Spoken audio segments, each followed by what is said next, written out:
firing up. There we go. What up, YouTube? What up, what up, what up? We're going to listen to some, let me get stuff going here. And we're going to get some music.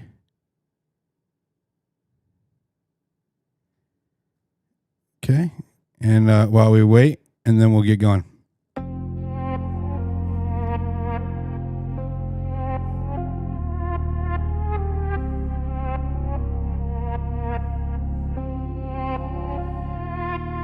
He don't talk unless the proof is in the lines. Receipts in the photo-coded truth in these rhymes. Power play chess, moving pawns through the blind. But a diligent denizen sees designs in the signs. They disguise what they hide, he just shows how it's shaped. Every source double check, never roll with the fakes. In this world full of wolves, he's exposing the snakes. Document every whisper, got the quotes and the dates. He don't chase what they post, he investigates where it stems. Paper trails never lie, follows links to the end. Truth is power, it bends, but yet it always defends. What's verified never shakes, even lost in the trend. So when he speaks, it's a lens, not a rumor or a vibe. He cuts through the noise, pulls the proof from the lies. This is for the people trying to see through the disguise. Diligent denizen where the real can survive.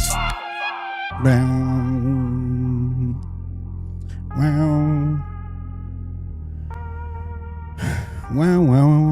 That's kind of like what we're listening to today from the Goof Troop, the Fedsloppers. Crazy, bro. Just crazy. Just outright lying. I'm going to read this one. I'm going to start. Good old Kankoa the Great. I used to have so much respect for this guy. Like, a lot. I did. I really did. I genuinely did. We followed each other. We used to engage with each other. And I don't know, man. Somewhere along, like, the scamdemic lines and where we are now, he started shilling Fedslop. And it's crazy because this guy was a scamdemic warrior, right? He was against the jab and all that. He was against the trust the science crowd. And now he is the trust the science crowd. Crazy how that happens. I don't know. It's hard to explain. I'm going to read him here. Hopefully YouTube doesn't get me for it. This is what he said. Let me see how many posts this is, or how many impressions this had. Maybe it didn't go very viral. There were some pretty viral ones I saw. And this one didn't go too viral. Quote, they all said the same thing, more or less. The evidence is overwhelming. New, Tyler Robinson's defense just filed its probable cause brief, and it's revealing for what it doesn't argue. Nowhere in it do his lawyers argue that he is innocent. That's not the job here. That there was another shooter. No, that's not the job here. That Charlie wasn't shot. That's also not the job here. That the mic exploded. That's not the job here. That the rooftop guy wasn't involved. Nobody's saying that he... What? That recovered the 30-06 was never fired. What? That's a trial thing. What? And that the confession messages are fake. Well, that last part is very, very important. As a matter of fact, and I replied to him here because, he loves me. I said this, quote, the defense has to argue against each charge an aggravating factor. This is true. One of the charges is that he put others in harm's way. That's the clip that he's referring to. The defense also said there is no proof it's even him, but you won't report that because you have no integrity. And I stand by my statement. Let me see if I can make this bigger on here. There we go. Says this. You might have a hard time reading it, but I'll read it for you. So this is the argument against the charges, but in particular, this one is about the establishing identity of the shooter. Quote, this is particularly true as it relates to the evidence cited by the state to establish identity for all of the charge counts. All. That includes the homicide of Charlie Kirk, right? So they're saying that I'll just read it all. Okay. Argument. The state has not met the burden to show probable cause by relying on hearsay deemed reliable by rule in violation of Mr. Robinson's constitutional rights and separation of powers principle. As briefed and argued extensively prior to preliminary, and as raised as a continuing objection throughout the preliminary hearing, the state's extensive use of hearsay deemed reliable by Rule of Criminal Procedure 1102 violates Mr. Robinson's constitutional rights and the separation of powers principles. And it cites the U.S. Constitutional Amendment 6, 8, and 14. Then she goes on to cite the Utah Constitution. This court may not bind over Mr. Robinson based upon the state's evidence consisting primarily of hearsay that has not been assessed for reliability. What are they saying here? That this evidence is hearsay, right? The testimony of Lance Twiggs, the quote unquote confession, the testimony of the Officer Hall, right? The testimony of Bagley. This is all hearsay, according to her. So she's saying that this evidence is trash, not just on one charge, on all of the charges. It continues. This is particularly true as it relates to the evidence cited by the state to establish identity, okay, for all of the charged counts. This evidence consists largely of alleged communications between Mr. Robinson and Mr. Twiggs.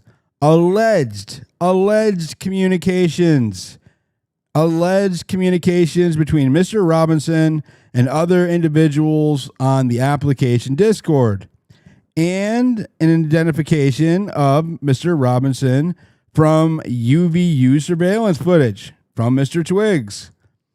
The evidence came from or became presumptively admissible through a recorded interview from the Utah County's Attorney's Office and witness Lance Twiggs.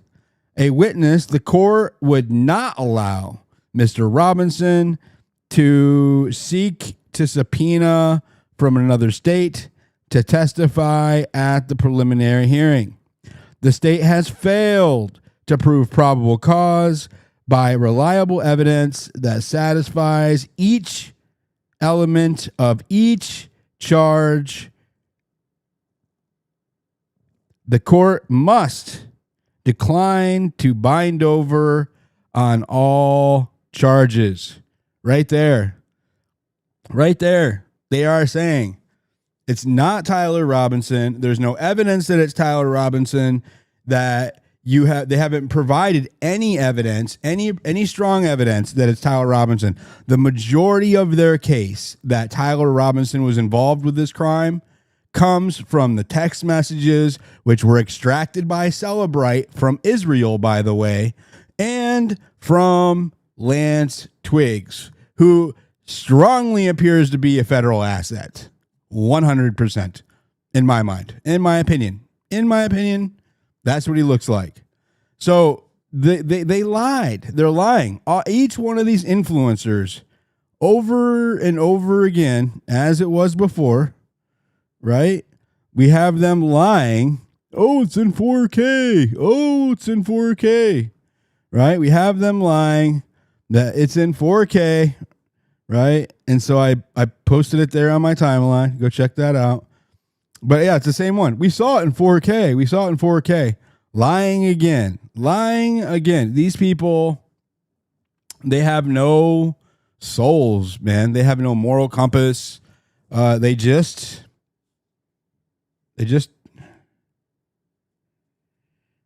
don't care.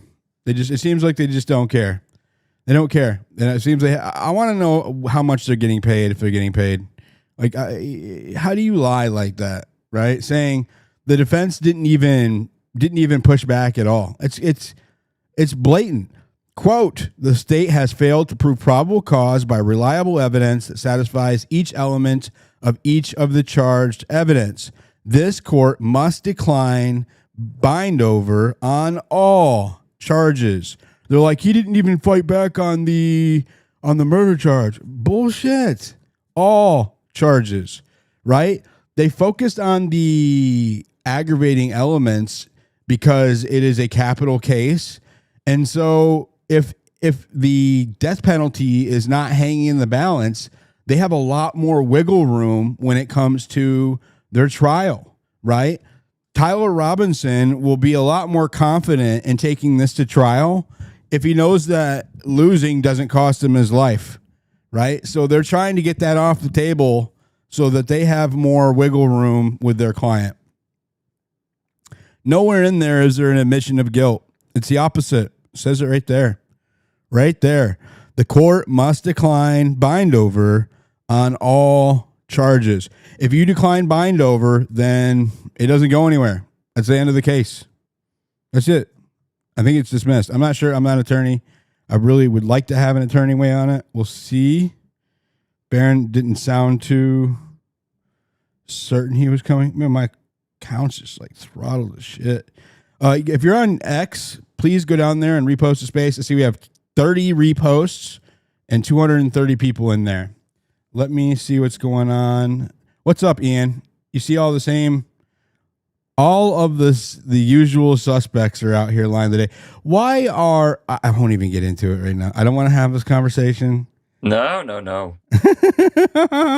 Why, dude, there are so many Zionists in my replies just like celebrating right now and lying. And why? Why are they so vested in this case? It doesn't make any sense. It doesn't make any sense. You know, and Diligent, the thing I find very interesting is the coordination that seems to be taking place, not just with the traditional media, right? And obviously Fox and CNN, all those guys are in it. And then you see the big influencers like you're talking about. And it doesn't matter if it's the folks coming out of TPUSA or Daily Wire, any of the other sources. And, you know, we can go into why that might be. But the thing that I find really fascinating is you're even now seeing this alignment between Andrew Wilson, who is very publicly excited about this debate with Candace Owens. So excited that he's raising Gives and Go for it.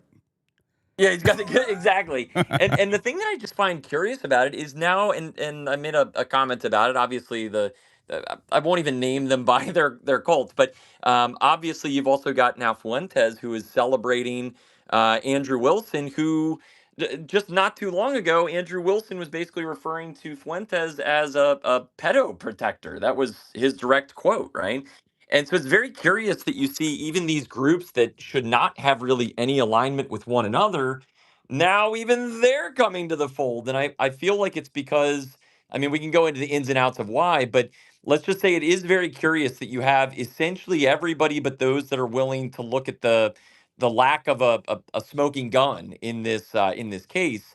And they're all coming to the beck and call to try and push this narrative that, to your point, it has a ton of holes in it. And the thing that I find so wild about it is you've got the mainstream narrative that is basically saying this is an open and shut case, you know, and you've got all the major influencers that are saying we saw the video that obviously they never saw. And on the other side, you've got kind of the Andrew Wilson approach where they're basically saying that any belief that Tyler Robinson might be innocent is immediately equated to a, crazy exploding microphone ideology where there's really no middle ground. There's no room for, hey, it feels like Tyler Robinson, there's a lot of plot holes here. Maybe we should investigate it. It's either you swallow the federal narrative or you're a crazy person that believes, in Bigfoot. And that's the thing that I find most interesting about it is, again, the alignment, and essentially they're throwing what feels like the kitchen sink at this, desperate to keep anybody and everybody from even asking obvious questions like you're doing. Well, and every day, right? They've been, to be fair, they have been getting pummeled, right? And the narrative, right? Like just every day, Candace Owens all week releasing those pictures that show that it is clearly not Tyler Robinson, right? And so they have been like, they were, did you guys see, they were trying to say that it was me in those photos? Like, come on, really desperate, man. I mean, you did visit that location. I though, did. at one I point. did. I'm on camera visiting that location. Yeah, and I have the money and resources to get all of the same cars in the same exact positions behind the individual who is, he is beefier than Tyler Robinson, but he's not as beefy as me, right? So sorry to let you guys down. But I'm just saying the desperation. What's most offensive here, bro, is that they actually thought or are trying to confuse them skinny legs for yours, bro. I know, man. That killed me. The chicken legs. I can't do the chicken legs, man. Can't do it. So, but I want to show Malcolm's point, right? I just showed you guys a Fedslopper, lying on the timeline. But also, the legacy media is fully on board with the Fedslop narrative. I thought that the legacy media were left-wingers. Huh? Isn't Tyler Robinson a trans-loving, furry-loving, MAGA assassin of MAGA? Well, if that's the case, why is the left-wing media seemingly doing hit pieces on him constantly? Quote, this is NBC, not exactly Trump's best friend, right? Not exactly conservative corner over there. Quote, defense in Charlie Kirk's killing say shooter hit the intended target, did not endanger others. What are they saying there? They're saying that he's admitting to doing it, right? Without harming others. That is what they're saying, which is false, right? They're just arguing against the aggravated charge, which is what they're supposed to do. But they're taking it out of context, the same as all of the right-wing new media Fedslops on X, and they are lying. They're lying through omission.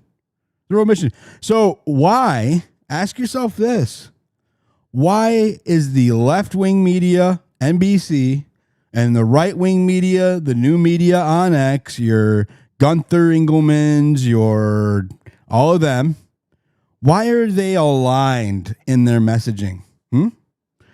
Especially when it's provably false. Why would they all be shelling the same lie? Why is that?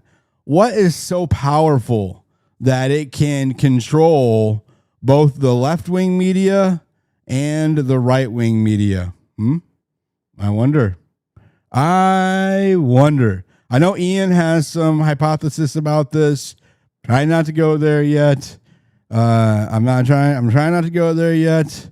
But, I did watch MS Now come out and put a hit piece out on Ian Carroll for, quote unquote, blaming the Jews when it comes to or to Charlie Kirk.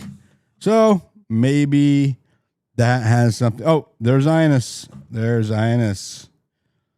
So really, it illustrates that the quote unquote fake news, the legacy fake news, and the new fake news are just fake news that are ideologically or monetarily captured and will spit out any lie that the establishment wants them to. That's where we're at. That is where we're at. Crazy, really crazy to see all of the lies all over X. Crazy. Who's this? What? I'm looking at some text messages. Okay, I'll bring you up. And let's see.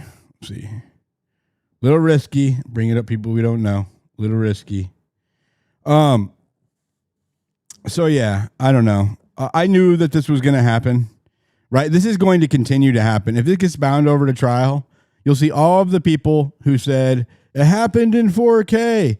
He'll be like, the judge was totally convinced. He knows Tyler's guilty, right? That's what they'll do. I'm just prepping you. I want you to anticipate Okay, their predictable behavior is that they are going to spin and lie and embellish and overdo it, and say they're overwhelmed. It's overwhelming. I'm not overwhelmed. Did you guys see the 2 and 2 we put together? We have a photo of somebody dropping, being in the vicinity where they found the firearm later that day, right there. It is a Kia Soul. It's a white Kia Soul turning around the morning that Charlie Kirk was assassinated, Wednesday, September 10th. This is right across from UVU.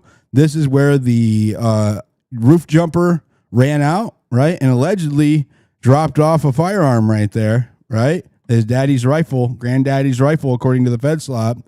And right now, we have a photo, thanks to Baron Coleman, of a white Kia Soul turning around right there, right before Charlie Kirk's assassinated. Well, why is that significant? Like, Kia Souls turn around where there's no driveways all the time, right? There's no fucking driveway on either side here. Just turn it around randomly, right where they find the murder weapon. I'm sure. Surely he's not planning anything. That's not possible. Surely he's not planning any evidence there. We would never suggest that.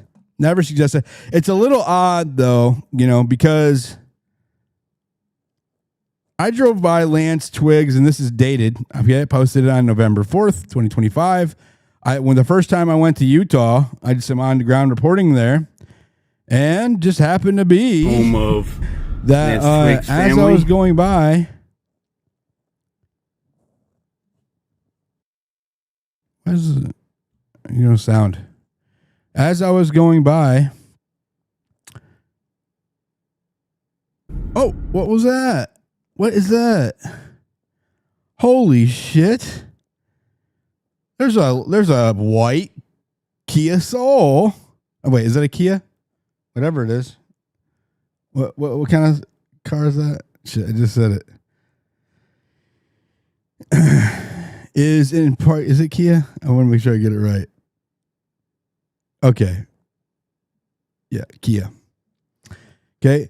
Just so happens that there is a white Kia Soul parked in front of Lance Twiggs' home when I drive by there a month and a half after the assassination. Right there.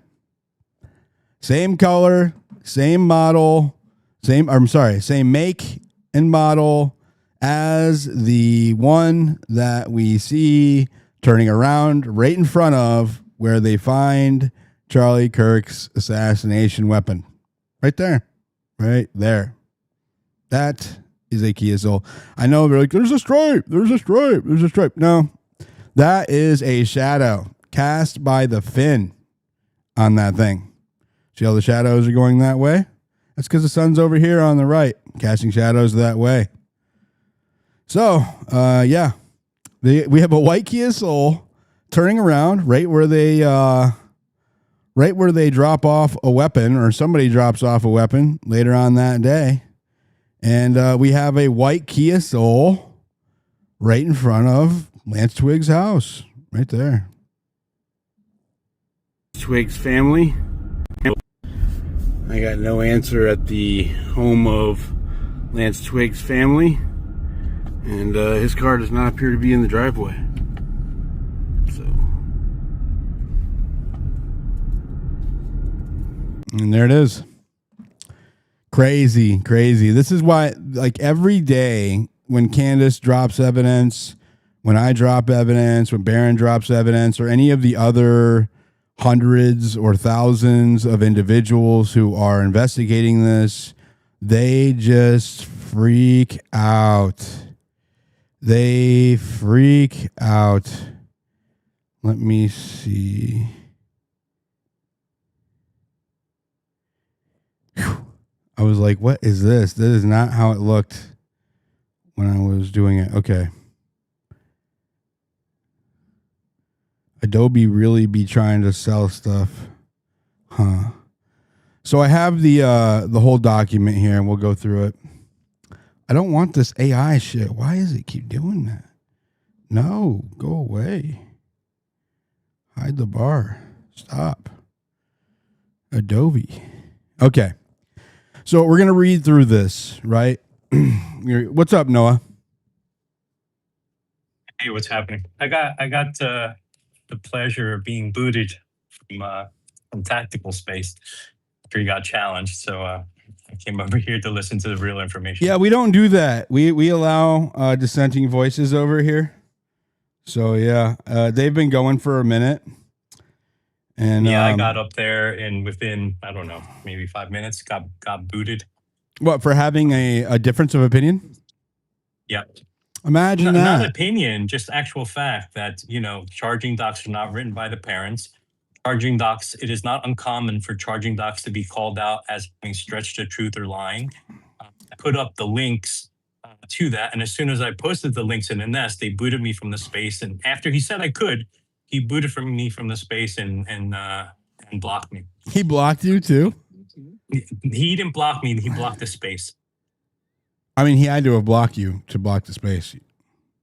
It doesn't seem like I'm blocked from him. The co-host then blocked you. You can block a space. You can't block a space from somebody. Oh, well, removed you from the space. He removed you from the space. That's what you're saying. Yeah.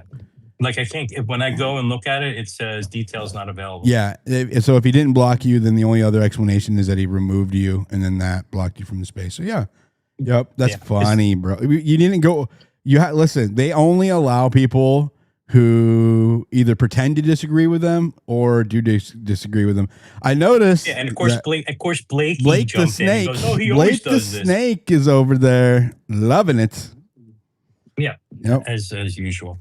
Blake the snake. Gotta love good old Blake. And diligent, as you know, I'm like one of the people. Like, look, if it is Tyler, I'm not surprised. If it's not Tyler, I'm not surprised. What did you think about the? And I told him that. But and still, like anyone who makes any sense, he takes off. People who talk about, magic bullets and things like that, he leaves them on to make everyone else sound crazy. I'm like, bro, you're doing the same thing people did to COVID, who were saying, let's not do the. Let's say, bro, YouTube. Sorry, this is to kill off a third of the planet. Yeah, it's to kill off the third planet. You don't lump everyone's theory into the most craziest hypotheses, right? And that's what he keeps doing on that stage. Is everyone's a nut he's job, not talking about the actual really court hearing? Things. No. I wonder why. Like, why would you not talk about it, since this is the news of the day? They're saying is so damning. No, his thing is attack Candace. It's really not about the fact. He admits that they can't say that it's Tyler, but there's a preponderance of evidence that it is, because of the DNA and that it was him in the stairwell because his parents recognized him. And I said, look, charging docks constantly stretch the truth. It's absolutely not true.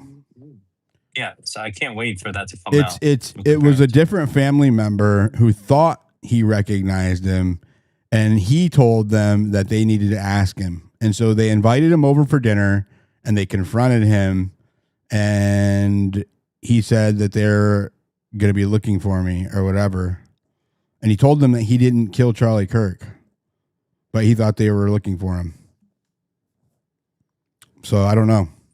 I'll be honest, Diligent. I think the only thing that saves this kid is if the parents don't say that.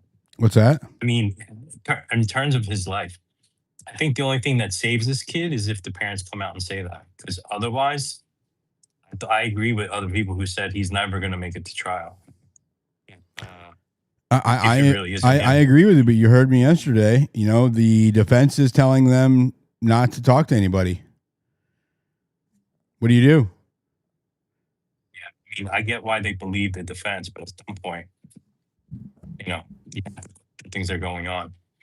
Hey, Joe, if I can ask you a question, because and I say this because I know you're kind of an expert and a professional in kind of the marketing landscape, right? And I'm curious, as much firepower as they've pushed behind this narrative. I mean, it's literally just about every ounce of the mainstream media and every what I would suggest is kind of controlled voice that they have their hooks in. can they afford to have Tyler Robinson walk away from this? Because if not, I mean, all the people that they've been saying are the crazy conspiracy theorists are correct, and every ounce of the mainstream media is essentially just going to look beyond foolish, right? If not completely Yeah, corrupted. but Ian, if you look at past examples, like the people who didn't believe there was anything wrong with COVID still don't believe there's anything wrong with COVID. The people, sorry, Diligent, I'm sorry, I forgot. I keep doing it. The people who believe they're wrong with certain things will still believe that it is, and people who don't, no matter what happens, and that constantly happens. I mean, be on the other side with the OJ thing, right? People believe he's guilty, he's guilty. People believe he didn't, he wasn't. The court proved nothing in changing public opinion. That's the issue. Right? So Ian, whether he's guilty or not guilty, it's not going to change people's opinion about it. Looking just at the past history. Yeah, I don't doubt the only thing that does is if there is something is like if the parents come out, if they have some other shot that shows that it's not tied on the roof, and I think those are about the only two things that would actually make people question for people who already have a very constructed narrative in their head. It is the only people who will change their opinion, might change their opinion, are those two facts. And it's a shame because that's not how, truth seeking actually should work. Well, and what's crazy is they will just move on, I think. Right? We already saw that where they were caught lying to us about the elections. They were caught lying to, the Biden laptop, whatever, which now is even under more scrutiny from Tucker and those. But I'm just saying, like, the media has been caught lying to the American people, especially for the scamdemic, relentlessly, and they're still here, right? A business should usually, seems like they would die out after being incompetent and failing to do what it is supposed to do that massively and that often. But for some reason, these institutionally backed, liars are still here. I think that if he walks away from this for whatever reason, that the institutional media that has been lying to us and the legacy media, and the new media, the new institutional media, the new state-ran media, they'll just continue on like it never happened. They'll just like the 4K video thing, right? They all got outed for lying. There's community notes on all of their posts, but they don't care because the initial wave of the lie had more reach than the correction. And they know that. It's pure numbers for them, right? And they don't care how much credibility they burn in the process. It's a short-term strategy. These people are taking money and a little bit of clout, a little bit of recognition by the establishment for a short-term game, right? They have no moral dilemma when it comes to selling lies to the American people. Really sad, man. Really sad. I came up with some of these people. I watched them like rise, during the 2024 election. Had a lot of respect for them, and I stopped drinking the Kool-Aid. Stop drinking the Kool-Aid, and you snap out of it, and now you can see that they are the legacy media. They are the mainstream media. They are the shills. They are the liars. They're nothing more than scholastic mercenaries, right? Willing to fire their pens at anybody they're pointed at for enough shillings and shekels. And I'm not gonna call it out. It's bullshit. It is bullshit. Fuck these people. Okay, that's enough of my little rant there. But yeah, if you're over on YouTube, hit that like button. Thank you so much. I'm looking. They have a little side chat going on over there. The media is there to tell us what to think. I agree. Miss Lou, what do you think about the, the Tyler did it narrative right now running around. Are you buying it? Of course not. And here's my worry, okay? That everything that they have done to set him up, it's going to taint a jury no matter what. Where the hell is this kid going to get an honest jury, let alone of his peers? So, and we've discussed this before, Diligent, there's no way in hell I think they'll let this go to trial. Because if it bombs on them, not only the legacy media and all the grifters and liars and that, but what's the state gonna do? That's my question. Oh, we're gonna scramble and find somebody else to pin it on? It's a mess. And I just don't see guilty till proven innocent, and they've blown, I'm sorry, other way. Innocent till proven guilty, and they've blown the hell out of that. And that's all I have to say. Thank you for the space. No, I agree. That's where we're at. Innocent until proven guilty. Really gross to see all these people lying. So let's read each part of this. I want to go through it. Have you read this, Joa? No, I only heard about it. I didn't look into it yet. I didn't really have Grok do an analysis of it. I should have Grok do an analysis of it and see how. We just ask Grok if there's an admission of guilt. Let's just do that. All right. Let's just ask. Is there an admission of anything? Admission of anything, or is this standard defense motion of prelim?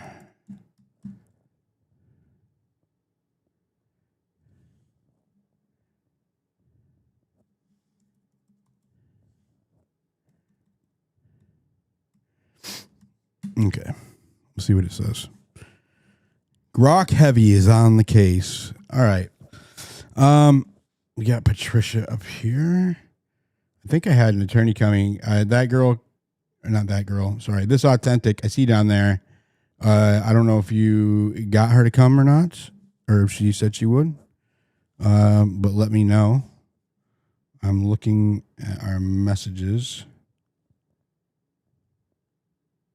Oh, I didn't give the link. It'd probably help, huh? There we go. Okay. While we're waiting for that, let's go through this. So they really focus most of their argument. What's up, Patricia?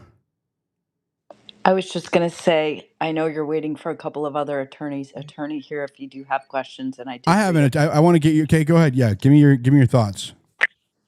Well, obviously there is a lot of people out there misleading with regards to what the response actually says and means. It's a pretty typical response, although it's written strangely in that it looks like an appellate brief.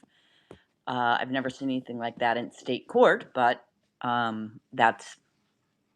content is what's more important. And one of their very first arguments is that the state failed to meet their burden to prove identity on all of the charges, meaning who it was. Pardon me? Who it was. Was it Tyler Robinson? Correct. They basically state the primary evidence that was presented was all hearsay evidence. Most of it was from Twiggs, and he wasn't even allowed to be cross-examined. Now we know that Utah has this hearsay is allowable, but they are stating that, and it is specifically stated in their brief that the state failed to meet its burden. So anybody out there that's saying that they are conceding certain things, that's not truthful. You also can see in their conclusion, which again, I don't have it in front of me, they literally say in their last paragraph, the state concedes nothing. So just keep that in mind as anybody's. The defense concedes nothing. Correct. They're conceding nothing. My take on it is that they obviously made those points that identity was not proven as to any of the charges, and they concede nothing. But here's what we will try to do. We will try to get the enhancements kicked to get the death penalty off of the table. Which is they have done that consistently throughout this entire thing, right? Correct. I don't necessarily think it's a horrible strategy, especially when once I gave it some thought about, I was reminded that the judge in this case is not supposed to weigh evidence. He's just supposed to look at the evidence, and is the evidence that the state presented reasonable for me to hold this guy over for trial? And I'm trying to give the defense the benefit of the doubt here, despite the fact that they haven't been to Panguitch. That is, they basically understand that there is a very, very, very strong likelihood, given the political nature and the high profile nature of this case, that the judge is going to find probable cause. So they didn't focus a tremendous amount of time on that, although it is in there. So they focused on the enhancements to try to get the death penalty kicked. That's just sort of my take on it. And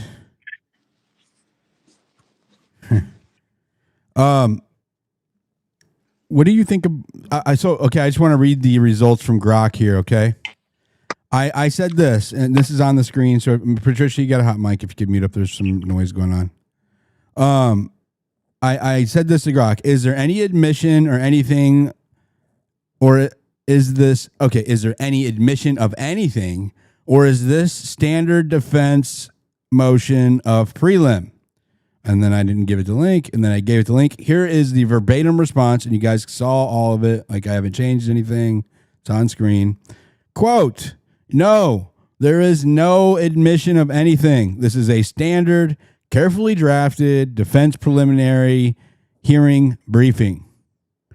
That's what it says. And then it lists the arguments that she just went through.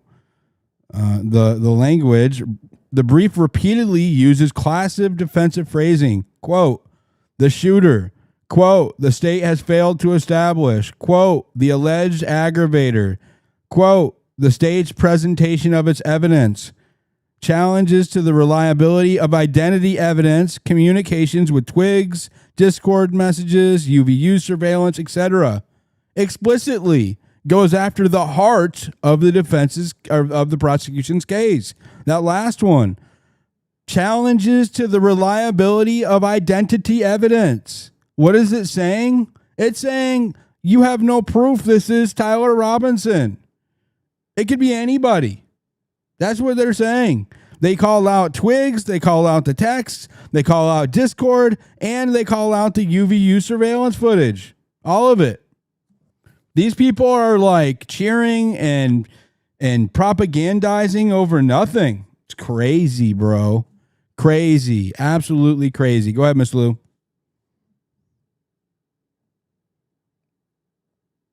Sorry, Diligent Fat Fingers. I'm here. Quick question. If they do take the death penalty off the table, if the prosecution decides to do that, doesn't that take all the weight off him having to plead anything? What? In other words, if they say no death penalty, they're going to take it off the table. That takes the pressure off of Tyler having to do any kind of a plea deal, doesn't it?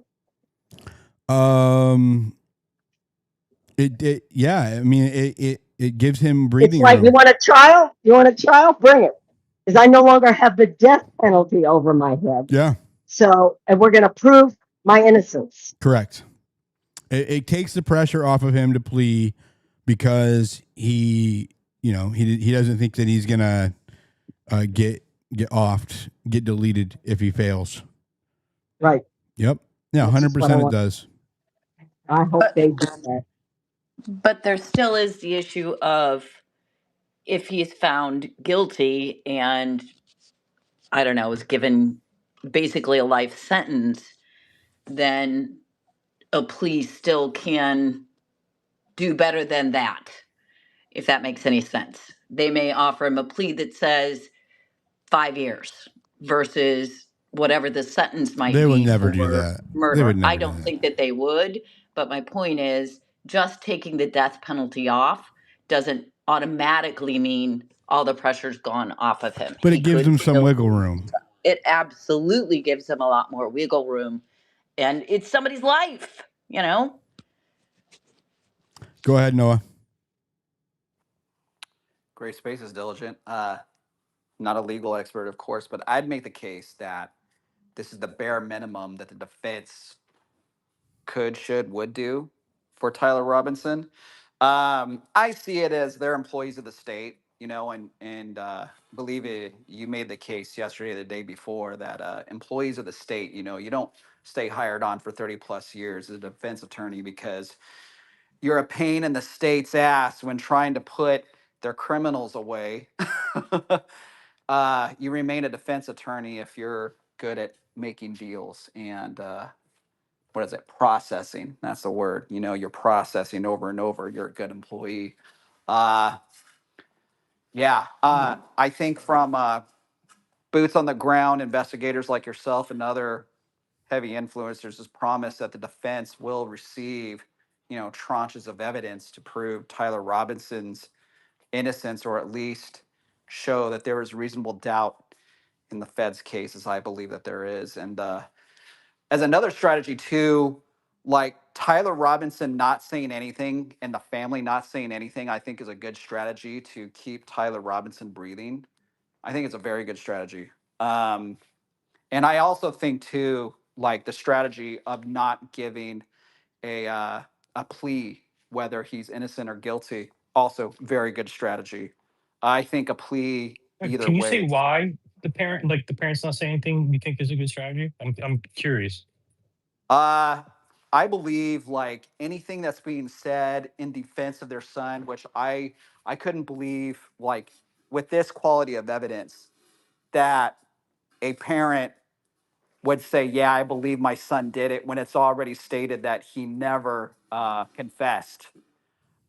I believe that any kind of story that defends Tyler Robinson at this point is a threat on his life. I mean, we all believe, I'm pretty sure that the majority of us in this space all believe that every day he breathes is a miracle. So any kind of defense for Tyler Robinson from anybody out in the mainstream is very, very dangerous to Tyler Robinson.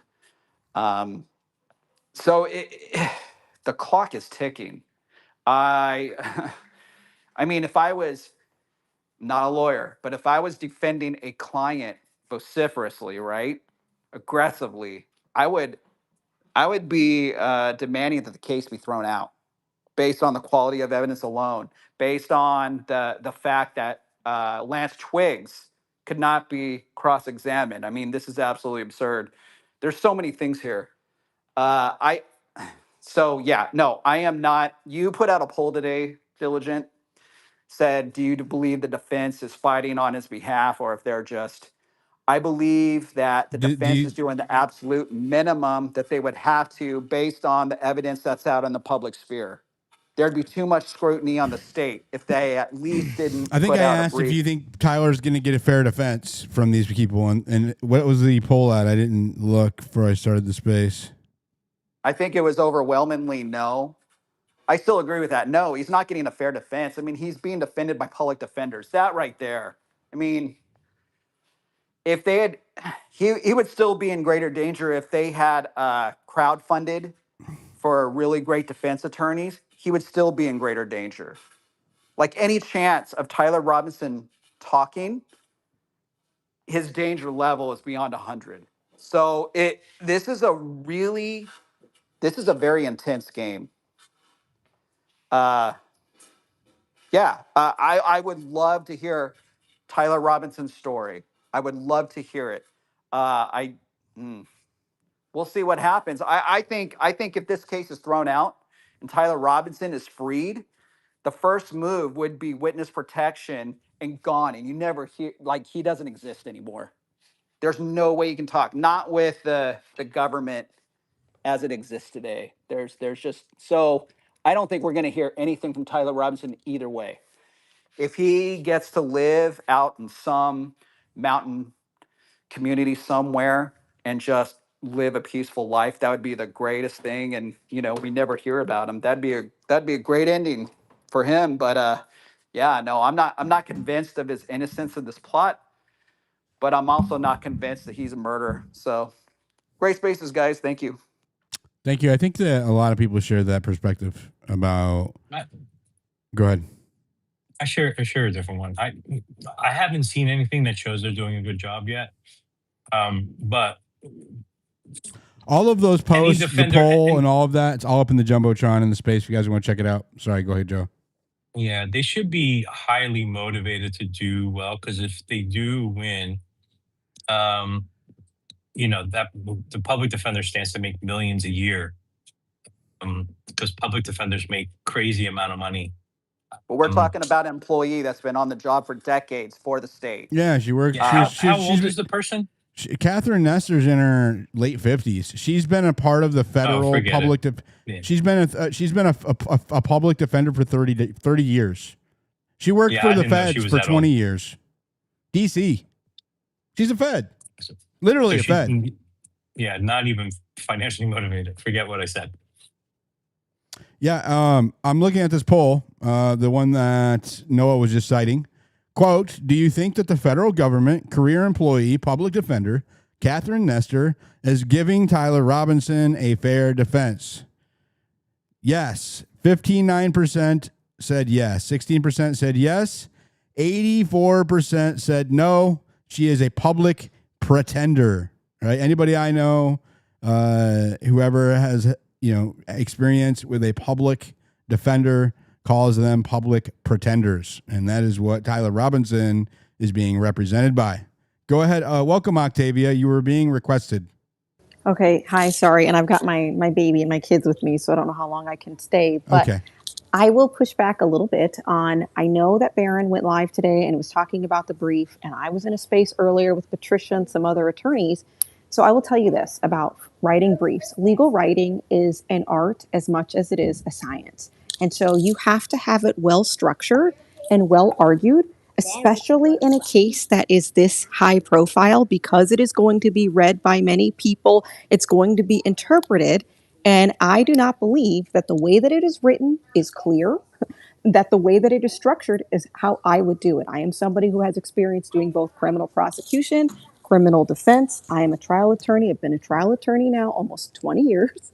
So this is my bread and butter. This is my wheelhouse.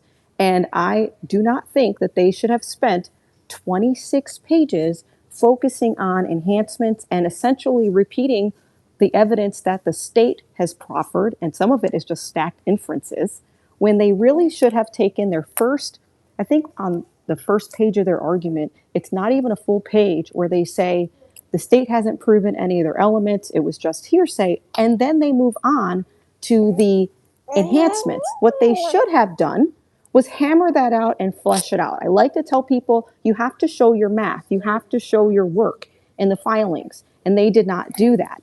And I've been very critical of the state's case, but I have to be critical here of the defense and how this brief was presented, how it was structured, and how it was argued. Because even in the enhancement section, where they're arguing that, the video is showing Tyler Robinson walking around here, even the state hasn't proven that he had requisite knowledge, that there were going to be children there who were 14 and under. The way that they wrote that could have also been different, because they're writing it as if it is already an established fact, which is why people have been rightfully confused reading that this morning. How they should have written that was, the state is positing, the state is theorizing, the state is claiming. They didn't do that. They wrote it as assertions. It's being interpreted as assertions. So now you have Fox News, who's playing snippets of what they believe the motion is saying. You have Andrew Colvette and all of the people, Gary from Paramount Tactical, and all the people who have been propping up this federal narrative that are claiming, well, this is what the defense attorneys have done. And so I think that they could have done a significantly better job in how they framed the brief. And I wouldn't have necessarily, if I was going to argue in the alternative, you do the enhancements at the back end as the alternative if the court is going to agree that the state has met their burden for a probable cause, which I actually don't think that they have. But you spend most of the time hammering out why the state did not meet the underlying elements for the crimes that he's being charged with. And they just didn't do that. Would you attribute that, in your opinion, what do you attribute? Is that incompetence? Is that, I would argue it is because functionally, for practically, the public defender system seems to be, its jobs, in my experience, or what I've observed, is its job is to land plea deals. Right, that is what its job is to. I keep saying that people to are reduce saying, the burden on the system. Right. Okay, but I keep seeing people are saying that she's a public defender. Do they have, because it doesn't look like she works for a public defender's office. Do they court appoint private attorneys? Is that what it is? Because if you look at their brief, all 4 attorneys for the defense looks like they have their own firms. 2 of them are out of state. She works for the public defender's office, and then they had a Pro Hoc budget. Vichade 2 lawyers in from California. They had a budget to hire in 2 attorneys. Yeah, so they used. But the overseeing attorney is a public defender, Catherine. And then the other issue with the brief, and I mentioned this morning, is that we also have to look at the style of the brief. This is something nerdy that only lawyers are going to pick up on, but we were all in consensus this morning about it. The way that the brief is written by the defense, it reads and it is structured like an appellate brief. Why does that matter? Because we are not at the appellate level. We are at a trial court level. Whoever wrote that brief clearly has appeals experience, and appellate attorneys are not trial attorneys. So I did not think it was appropriate to style the brief that way, because that could explain why their strategy doesn't seem to line up with what other trial attorneys seem to be suggesting. It's not making sense. I would, Grok, how long has Catherine Nestor been a public defender in Utah? What's her resume as far as public defender goes, all the way back?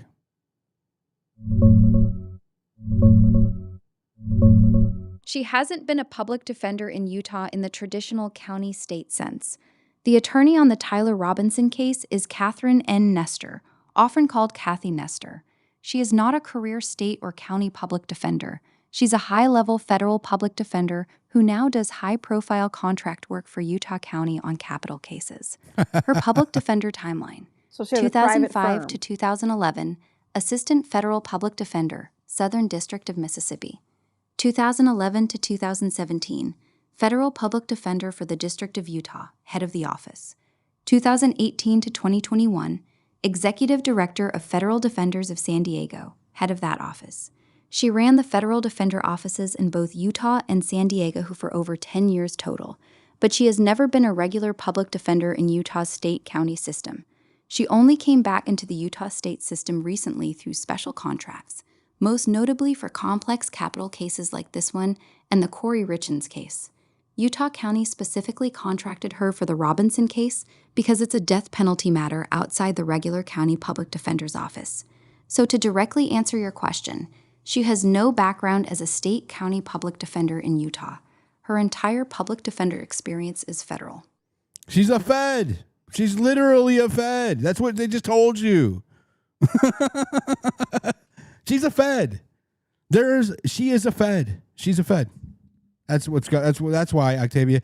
Grok, Grok, is that brief that they filed that I uploaded, do you agree with this attorney's assessment that it is written like an appellate brief? No, I don't Do fully a web agree. search, then answer. No, it doesn't read like an appellate brief. The document you uploaded is a preliminary hearing briefing filed in the trial court. The style and format, Grok, not it's not an appellate brief, but she's arguing that the way that it is framed kind of alludes to an appellate brief.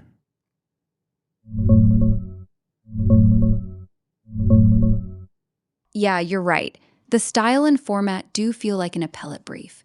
That document has a full table of contents, a detailed table of authorities, superstructured Roman numeral headings with multiple layers of subheadings, I, A, 1, I, etc., and very dense, formal legal writing packed with constitutional arguments and case citations. That's not how most lawyers write a regular prelim motion in trial court. Thank you. Normal prelim briefs are usually shorter, more straightforward, and less obsessively organized. This one is written like it's building a clean record for appeal, which, given that it's a capital case with Catherine Nestor, a very experienced federal defender, makes total sense. She's playing the long game and preserving everything perfectly. So the person who said it reads. Do you agree she's playing the long game and doing it perfect for the long game? No, because again, if you are representing a defendant as somebody who's done both defense and prosecution, and I'm currently an administrative and regulatory defense attorney, you want to try to get cases tossed as soon as you can. You want to push for dismissals and getting cases thrown out as soon as you can, up front at the beginning. Whoever was speaking before me, his name was Noah. He was completely correct. If you have a client who's facing a potential death penalty, you want to try to hammer out and get the case tossed sooner. It's way more risky for your client if you just sort of, okay, they're going to get bound over. Because there is, even though everybody says it's a low bar for preliminary hearing, there is still a bar and there's still a burden that the state has to meet.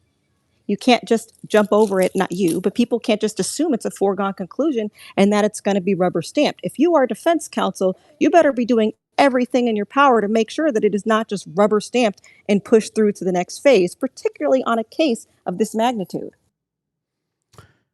Do you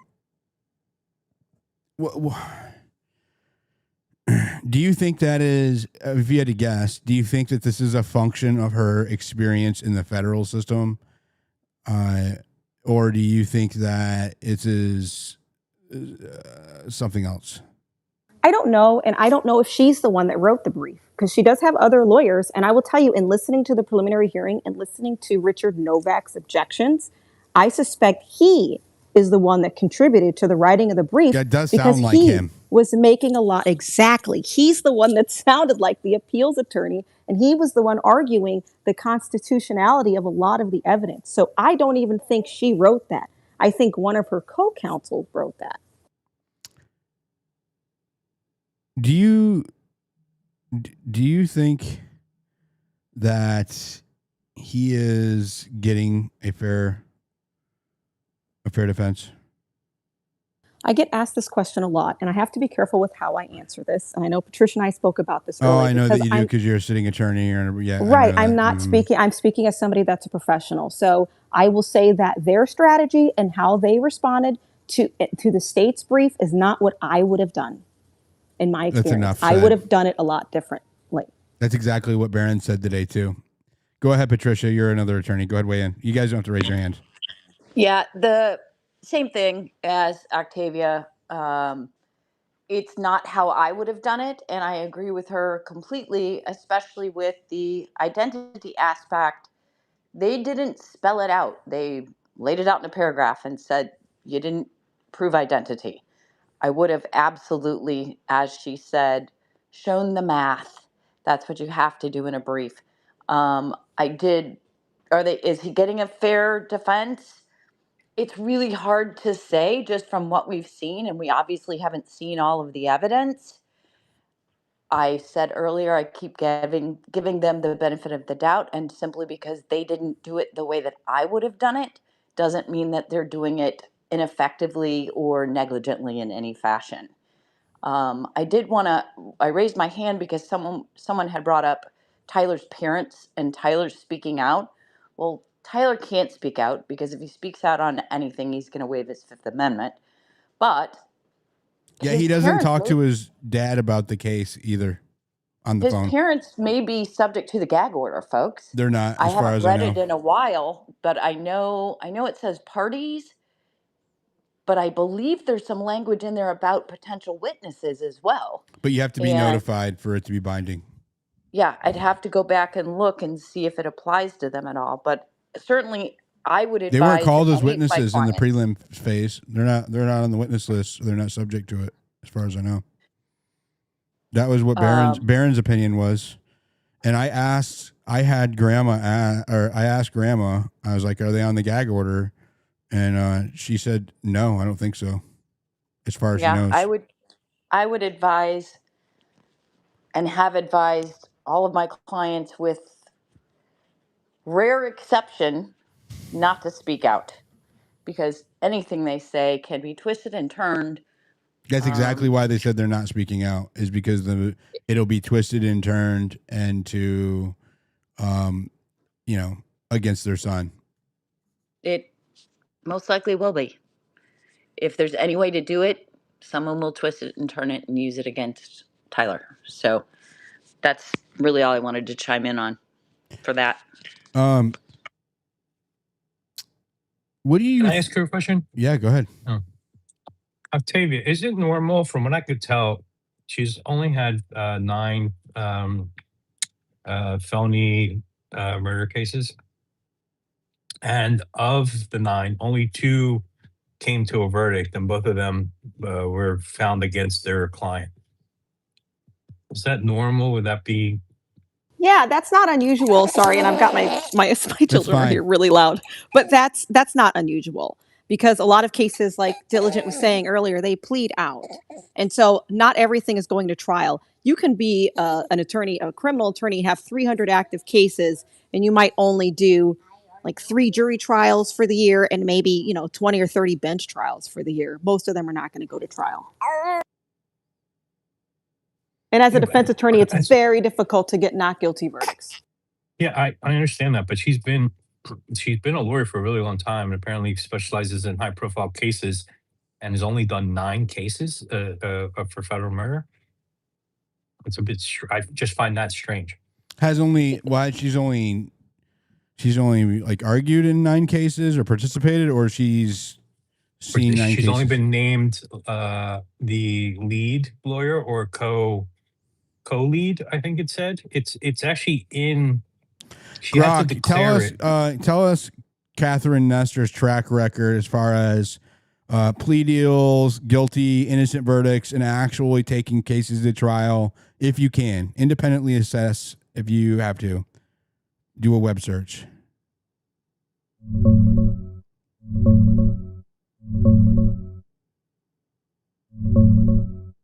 Here's the straight answer from her own sworn filing.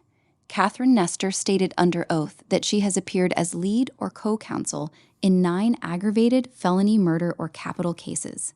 Out of those 9, only 2 went to a final verdict. She also said she's tried 8 felony cases to verdict in the past 4 years. These are non-capital felonies. Her firm bio says she's done over 60 jury trials total across criminal and civil cases, but when it comes to serious homicide cases, her trial to verdict experience is actually quite limited. Just those 2 capital-level cases reached a verdict. We don't have public details on whether she won or lost those 2 verdicts. How many did she represent that didn't go to verdict? Try to find that out.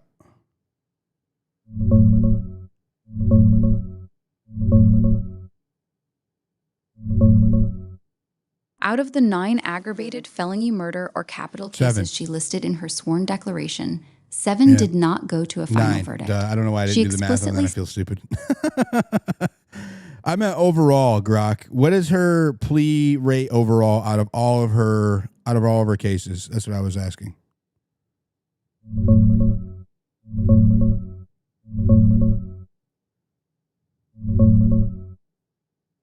Nobody publishes overall plea rates for individual criminal defense attorneys, including Catherine Nestor. From her own sworn declaration in the Tyler Robinson case, we know this much. She's appeared in 9 aggravated felony murder or capital cases. Only 2 went to a final verdict. That means 7 were resolved without a verdict, almost certainly pleas, dismissals, or other deals. She claims over 60 jury trials total across her career, criminal plus civil. She tried 8 felony cases to verdict in the past 4 years. The honest answer is we don't have a public plea rate for all her cases. Like most veteran public defenders and federal defenders, the vast majority of her clients likely took pleas. That's just how the system works. Trials are rare. Her strength appears to be in the cases she does take to trial, where she has a reputation as a very experienced and aggressive litigator. Mm-hmm. But an exact overall plea percentage, that data doesn't exist publicly. I would love to know that. Somebody with access to Pacers should be able to figure that out, right, ladies?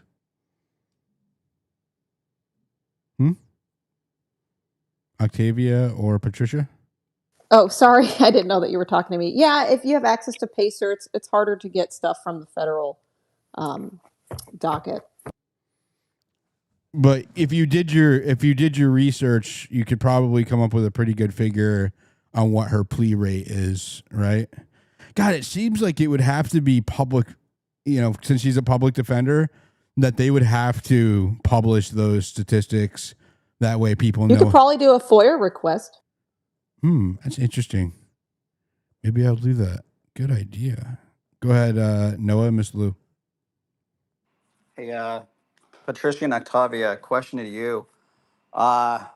Given the extremely politically charged nature of this assassination and the federal government's involvement, at least we see post-assassination, do you think that this, and not defending the defense, but do you think that this could possibly be a play to keep Tyler Robinson alive and to keep him out of harm's way as much as possible? Can you be a little more specific? You mean this particular brief or overall strategy?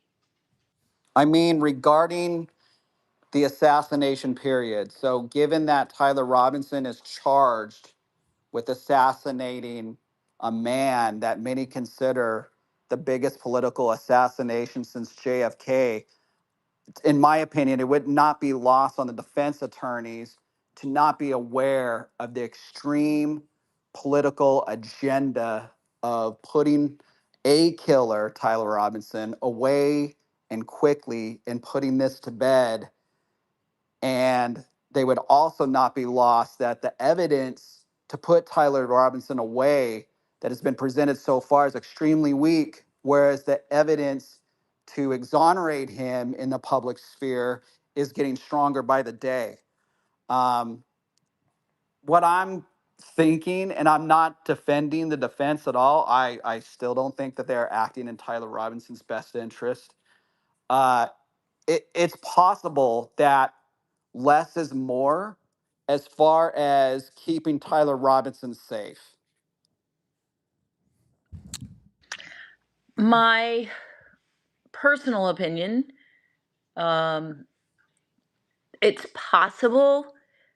I was very concerned after the preliminary hearing when the influencers all came out screaming, "We saw him in 4K, it's clear as day," etc. My concern at that point was that that particular strategy was to set him up for him to Epstein himself, so to speak. They wanted this. They wanted us all to think that there was just absolute slam dunk evidence against him. And I personally believe that's one of the reasons why. I don't know about. Now, the defense has to know how huge this case is, how politically charged it is, how divisive it's been, etc. They know the stakes. I still go back and forth. I have no specific proof other than putting the pieces together on whether they are at all compromised on the defense side. I obviously believe there are a lot of people on the state side, maybe not the prosecution team themselves, but from the evidence that we have seen, there are people that are obviously compromised, and I believe that they are setting this kid up, and he's a patsy. Was there some involvement? Yes. Could the defense be compromised as well? It's entirely possible. I don't know. I don't think they've done a horrible job. Are they doing the bare minimum? Maybe. I have brought this up numerous times, but one of my biggest concerns is that at least when Diligent was in Panguitch, no one had been there yet. For days, I was screaming Brady violation for not turning the evidence over, but then thinking it through, hello, as an attorney, the first thing that you're going to do is get a timeline, very detailed timeline from your client. And if your client tells you that he was in Panguitch having a steak, you get your investigator or yourself down there to interview people. And that didn't happen. At least it hadn't happened at the point that Diligent was there. So little things like that really make me wonder what's going on and why things like that haven't been done. You also want to chase down leads that don't necessarily come from your client. So even if he didn't say anything to them, if they see that it could be a credible lead, you absolutely, was as defense national attorneys, news, should Panguitch chase was. that down. Right. So they should chase that down, 100%. And so there are things that make me wonder. Let's put it that way. And I am also concerned that they will not let this go to trial. Whatever they've got to do, they will not let this go to I trial. don't think they can afford to let it go to trial. From what I've seen, the state does not have a very strong case. So,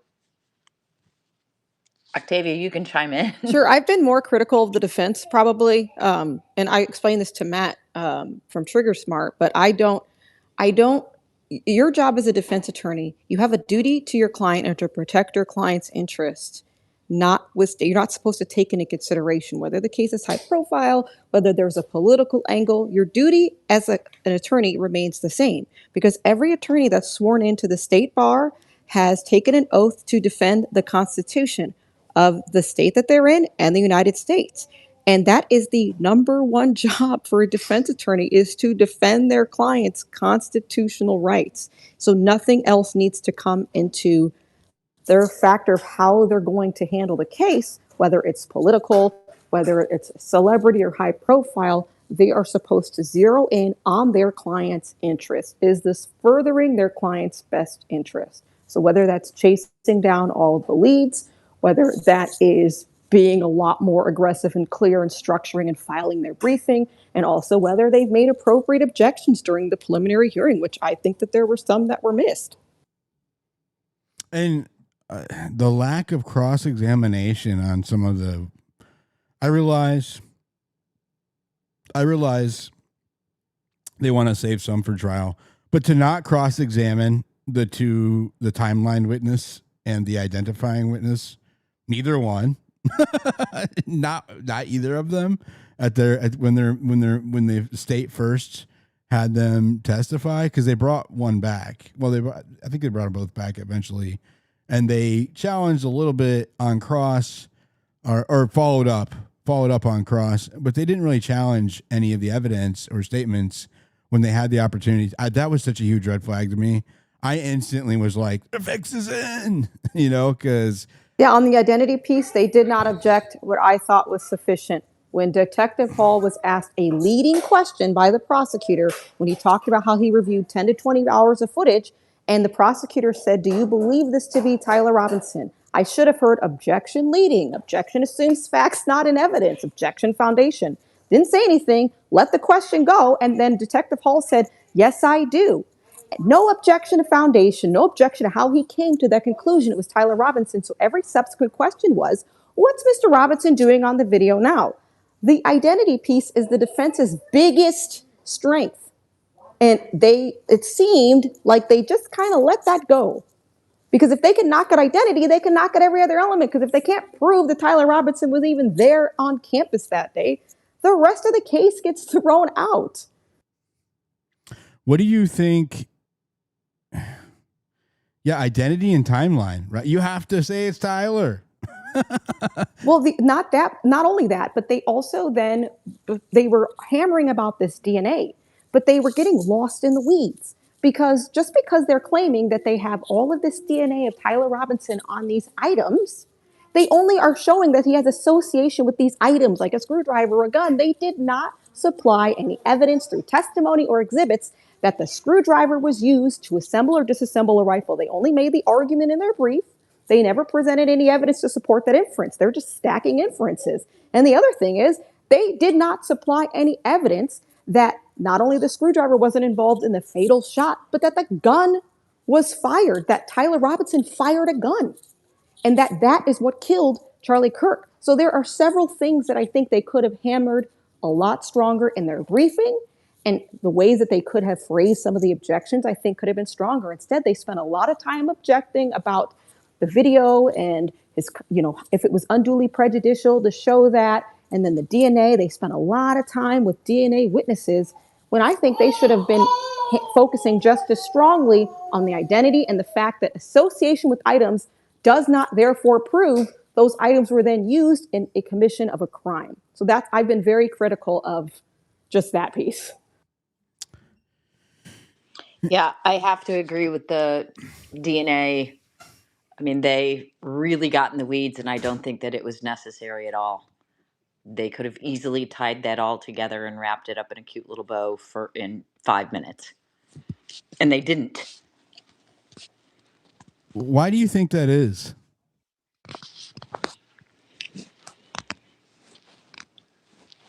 Patricia? I think I think there's a couple of explanations for it potentially. I've already stated one, I think. The other I've talked about a little bit earlier, and it could be I don't know that they have everything and have been through everything. If they truly have, did they go through the video evidence with a fine tooth comb and see that 7 minutes are missing from the roof video and see that a minute's missing from the stairwell video or that it's flipped? Have they even caught any of that? Do they have that evidence? I don't know the answers to those questions, but they can also be looking at this as this is an incredibly high profile case. As we saw, Don Jr. was in the gallery for a while. That to me was an intimidation tactic, so to speak. And the defense knows the judge is going to find probable cause in this case. So they are doing what they need to do without, going into detail or playing all of their showing all their cards, so to speak, at this point. I don't know the answer to that. It's not how I personally would handle it, but I think they could have done a lot more at the preliminary hearing from cross-examination, tying things up. There's dust in the barrel of the gun. What does that mean? That it wasn't fired? um, Things like that they could have easily put together and they just didn't. Patricia or Octavia, can you either of you explain the goal of the preliminary hearing, like the exact goal of what it is, what it's Yeah, so for? that's to bind the defendant over for trial. So a prosecution can either choose a grand jury proceeding, which is completely secret, defense doesn't get to go, and they still can use reliable hearsay, and then the grand jury will indict the defendant, or they can go through the preliminary hearing stage in which the defense is able to cross-examine the state's witnesses and evidence. And in Utah, everybody's focusing on part of the standard which they analyze the evidence in favor, the light most favorable to the prosecution. But there is a case in Utah, State versus Virgin, that says if the evidence presented to the judge is so contradictory, inconsistent, or unbelievable, the judge does not have to give any weight to that evidence. And if that knocks out a state's element, they don't have to bind the defendant over for trial. That's So why I would think it they should have argued harder. that was my leading question. Would it make sense to hold anything and wait for, any revealing evidence that Tyler Robinson was in fact the shooter? Would it make any sense to wait until the trial, or would it make more sense to show all of that You're during the talking about from a prosecution preliminary or defense perspective? prosecution No, they to as prove somebody who that was he a was? prosecutor and most of my criminal experience, was in prosecution, you want to show that you have significant evidence in the prelim stage, that there is no question that this guy is going to go to trial. And I just was not blown over and overwhelmed by what I saw. They're not going to withhold some smoking gun. They're going to present some sort of a reference to it, whether it's through a reliable hearsay witness or whether they have the actual witness there. They're not hiding. A lot of people think that the prosecution is holding back their cards. They're not. What you saw So is a summary of what their evidence is. thank you for that. I just wanted to make that clear for all of the people that came to the space from Gary's space or any of the other Fedslop people that believe the smart thing or the reason why they didn't reveal their cards, so to say, that Tyler Robinson is in fact the shooter was because they're waiting on the trial. I mean, from an expert's perspective, someone who like you just mentioned have been a prosecutor, it makes zero sense to do that. Just to make it clear for all the other people in the audience that don't understand that. It makes zero sense to do that, and that is one of the reasons I stated immediately after the preliminary that it's clear to me that Tyler Robinson did not confess to his mother or his father or to Mitchell, because if he had, you would have heard that. 100% Whether they would have had somebody testifying that. whether Absolutely. whether that was from one of the parents or Mitchell, or because you have this hearsay rule, obviously the police officers would have documented their interviews with them and taken Yes. statements. And so at the very least, you would have heard Holes or Davis say, I spoke or I read the report from Joe Blow who took their statement and they said Tyler did it. You didn't hear any of that. And the reason you didn't hear it is because it does not exist. Correct. 1000% correct. Can I ask you guys a question, because this is so fascinating, and thank you both for your expertise. In light of everything that you have been talking about and all the anomalies that Diligent has been researching for months, it seems to me that there could be a clear pathway toward case dismissal here, especially in light of the fact that there is no clear evidence that Tyler Robinson was identified as the shooter. I've always Correct. said another thing that I always questioned were the ballistics, the whole 30 six Correct. BS, all of that, because we've had military people come in and say, no way in hell was this guy shot with a 30-06. So anyway, whether that's true or not, one way or another. But as you have stated, there's no point, they don't have some, four-dimensional chess game going on here where, oh, we'll just wait for a trial and show them how guilty Tyler is. I agree with you. I think this thing should be dismissed now. And the defense need, even though they're feds and, all that, and I agree with you, Diligent. Yeah, there's more DC in this case than we can think, and goes way back to Pam Bondi, Jack Posobiec, and they put the president's son in there, which actually could be determined as jury tampering. How are you going to get a clean jury when you got the president's son sitting in there pitching for the opposite, for the prosecution? I mean, this is so effed up, to keep it clean. So I would think that if the defense were doing its job, they would immediately file, not just for bye-bye on the death penalty, but how about Exactly. bye-bye on the whole case? You screwed Yes. up. Even the magistrate, do you remember during the preliminary, the magistrate accused them of jury tampering? I mean, the judge He is the magistrate right now, and it gets magistrate, the bound over. judge, yeah, accused the prosecution of potential jury tampering right there in the first 5 days. So, yeah. Thank you very much. And Diligent, thank you for this space. I'm sorry, I get all fired up. I'm an old boomer, and I watched the O.J. Simpson trial from top to bottom, okay? And that was the reverse of this. You had $1 billion defense team and a very weak prosecution for Nicole, Simpson.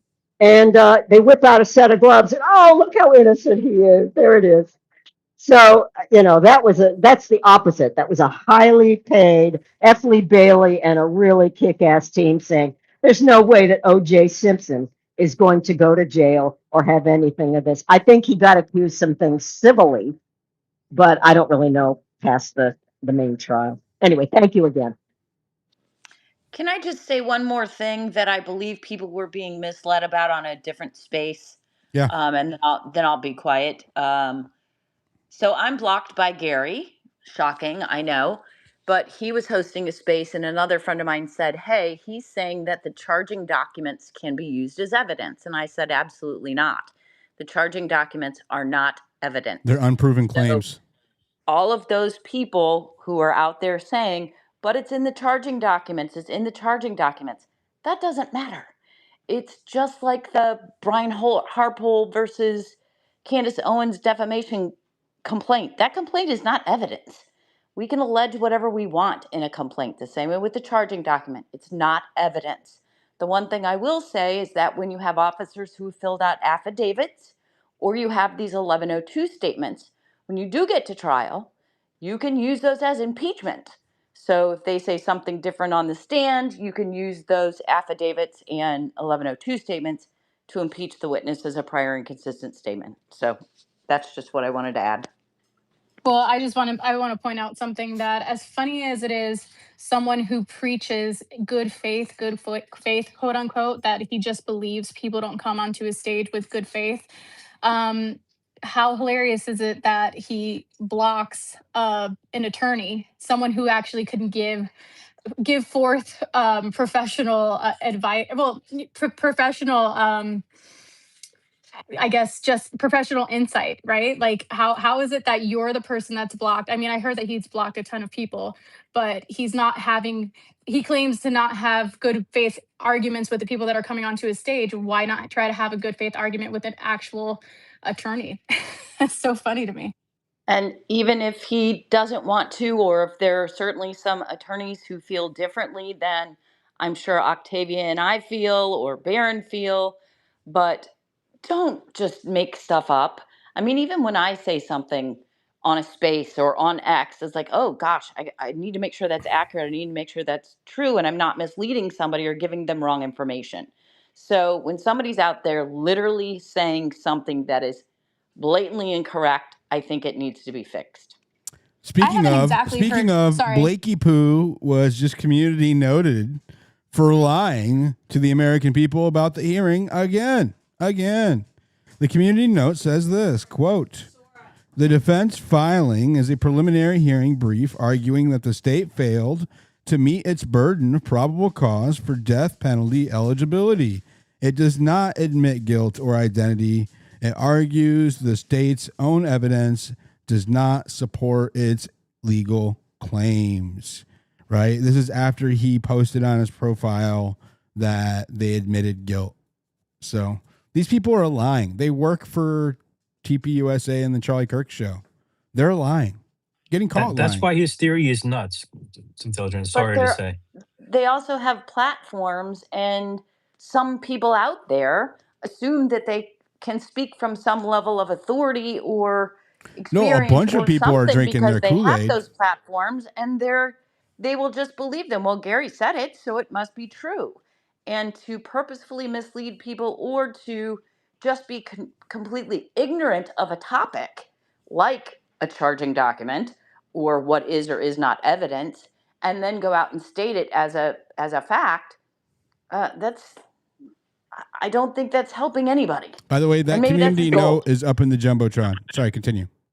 Joa, have you heard from any, just real quick, have you heard from any attorneys in his spaces that actually believe the Fedslop theory? No, but I want to pretend that it's always been a dream of mine to just do closing arguments of a defense. So I just want Patricia to tell me how I do. Ladies and gentlemen, no one can identify Tyler Robinson on the roof. The gun barrel has dust inside. The gun was not fired that day. Cannot be proven that it was fired. And the bullet cannot be identified as coming from that gun.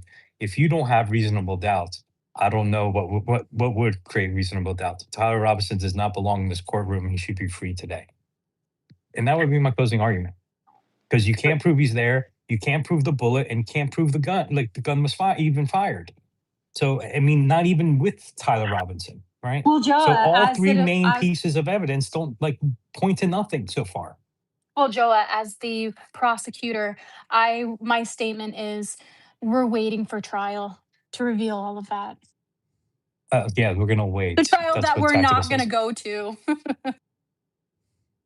But Gary has all the evidence. He proved that you can jump from the stairwell to the roof. So that means it was Tyler with the gun and with the 30-06, and because he can prove you can jump from the stairs to a roof. All right, with the gun in his pants. With the gun in his pants, of course. While I have Patricia, Patricia, have you ever done criminal law? Very early in my career, I worked at the Cook County State's Attorney's Office under my 7-Eleven, and I worked in the felony courtroom. So I got to see, I mean, Cook County, as anybody here knows, that's kind of the shithole of the world, pardon my French, and saw a lot and did get to participate in a felony murder trial that was pretty interesting, but that's really the only criminal experience that I have, and it was on the prosecutor's side. And then I've been a plaintiff's attorney for 20 years, also on the on the plaintiff side, so I've never been on the defense side, and my mind doesn't work that way. I'm much more prosecutorially minded, and I've never lost a case. And I retired in February of this year, in part because of what I saw happen to Charlie Kirk and our world, and in part because I have aging parents, and so I'm dealing with them. And I'm happy to have X and participate in this because it's something that I am incredibly passionate about, watching what I watched that day and watching what I've watched transpire since that day. Completely changed my paradigm of the world. And so I'm here to participate as much as I can to help make sure that the truth comes out, because it really should be about justice and the truth. That being said, if you had to pick like 3 things that you would like, kind of like what, hypothetically speaking, right? Because I don't know if you can do this or not, but like what Joa did a minute ago, we're losing people on the stage. I don't know what's going on. If you guys get removed or bounced down, it's not me. Request, and I'll bring you back up. Joa is here. Wow, that's weird. Yeah, the space is glitching. What would be like the 2 or 3 things that you know about this case so far that you would like hammer down on if you were his defense attorney? One would be, you can't put him on the roof. That's a big deal.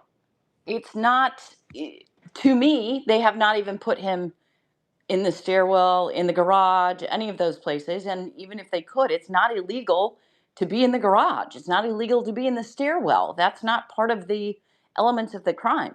They don't have him on the roof. That's a problem. I don't see a gun on the roof in the first place. So you got no gun on the roof, and you've got no Tyler Robinson on the roof. If you're going to claim that a shot came from the roof, they've got big problems. And so that would be one of the things that I would hammer home in this, is that you can't put my client on the roof. You don't even have a gun on the roof. Or on campus. They can't even put him on campus. Yeah, so that would be a big one. And then another thing, just based on what we've seen so far, the idea of motive. You've got, allegedly, he did this because of Charlie Kirk's hate, and he's sick of Charlie Kirk's hate, yet he's never talked about Charlie Kirk ever. He has never talked about LGBTQ issues or trans issues. So what is the motive here? You've also got, I mean, the whole Twigs thing just needs to be dissected from the perspective of, Twigs said he was engraving bullets for about a month. Well, the event wasn't even Scheduled. announced for like 2 weeks beforehand. So he's just, I don't know, He's lying. engraving bullets for a month just in case this evil man, Charlie Kirk, who he's never met, shows up. It makes no sense. So that's part of it. The other thing is that rifle had Twig's DNA on it, I believe, didn't it? Yes. Okay. Okay. And Lance's, and probably his parents, etc. The rifle doesn't. The towel does. and the Okay, the towel. I was corrected on that. I thought the same thing. The towel and the screwdriver does, rifle. but I just want you to think, if Lance Twiggs grabs the rifle with the towel, With the towel, exactly. I would absolutely focus on Twigs in this.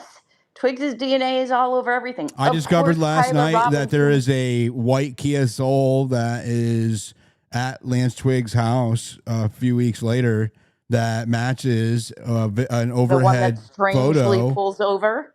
The one that turns around right in front of where they find the rifle that morning. Or there's a photo, an aerial photo obtained by Baron Coleman, where there is a car turning around, where there is no driveways. It just seemingly randomly is turning around right where they find the rifle later on that day, and it matches the make, model, and color of a Kia Soul that I have video of parked in front of Lance Twiggs' house.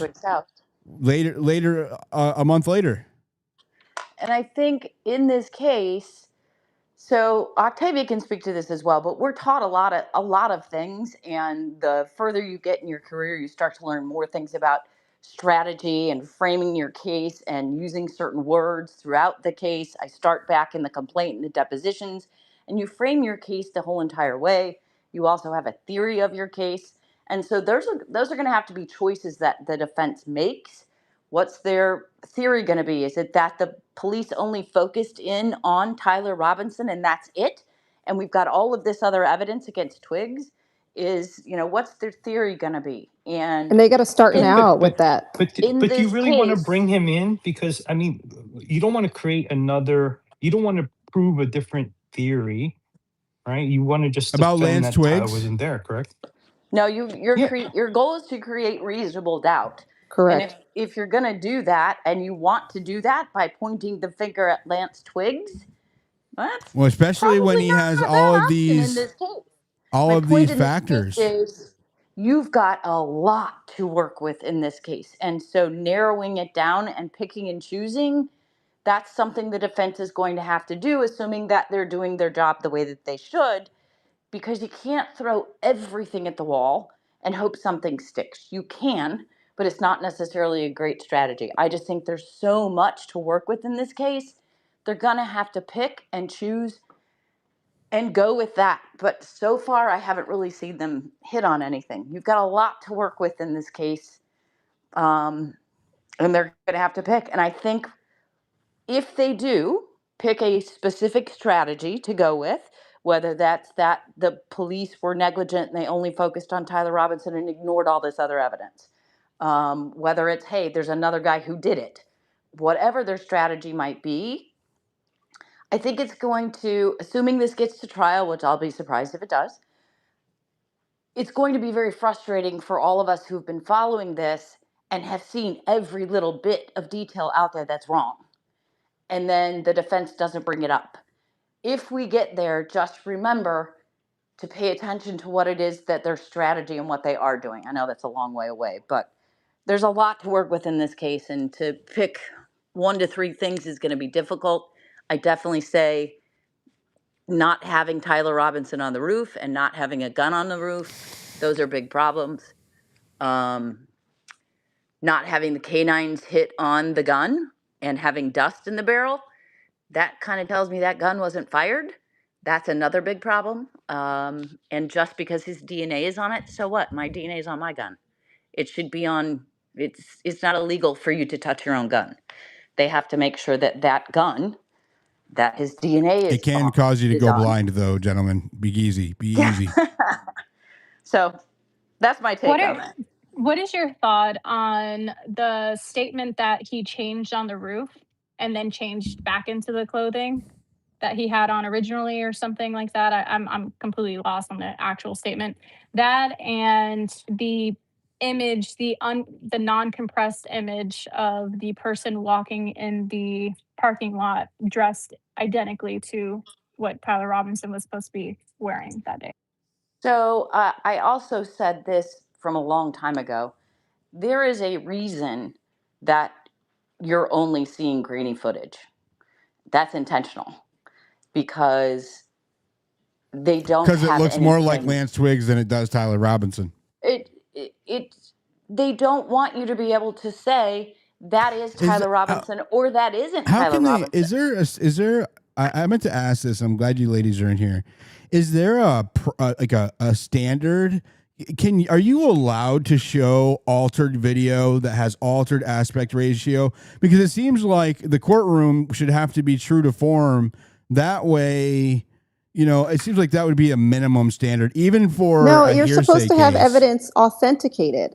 And so if somebody is altering evidence, that can alter the quality of the evidence. So you want raw data and raw evidence shown to the fact finder. Is there a legal standard, right? Like, so they It's called the best evidence rule, and the best Correct. evidence rule is the original in its original format of whatever it is you're talking about, whether it's a Correct. document, a gun, a video, Without an email. alterations.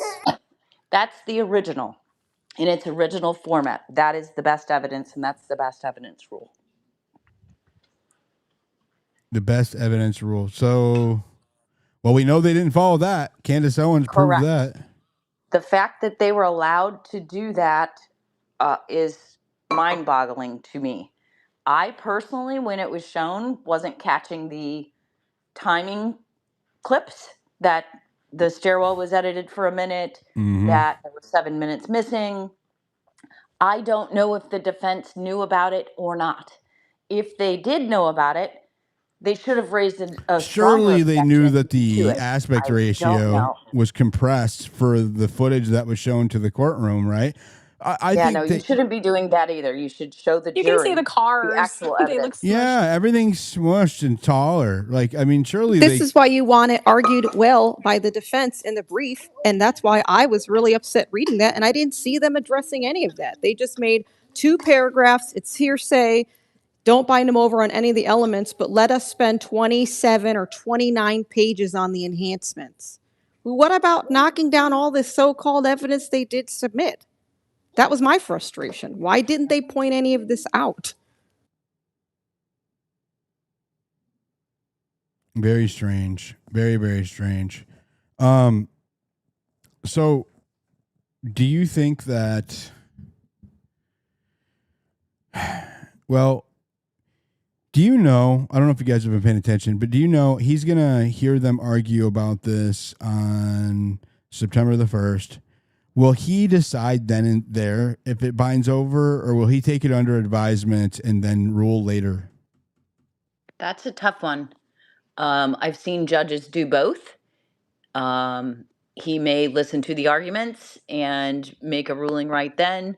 He may listen to the arguments and then say, I'll take everything under advisement and I'll issue a ruling in 2 weeks. Very hard to say on that one. So I know some journalists that are preparing a package for the defense, to send evidence that's going to be sent to the defense. And so from what I understand, it is going to be notarized and then mailed, certified mail from there to the defense, the prosecution, and the judge in the case.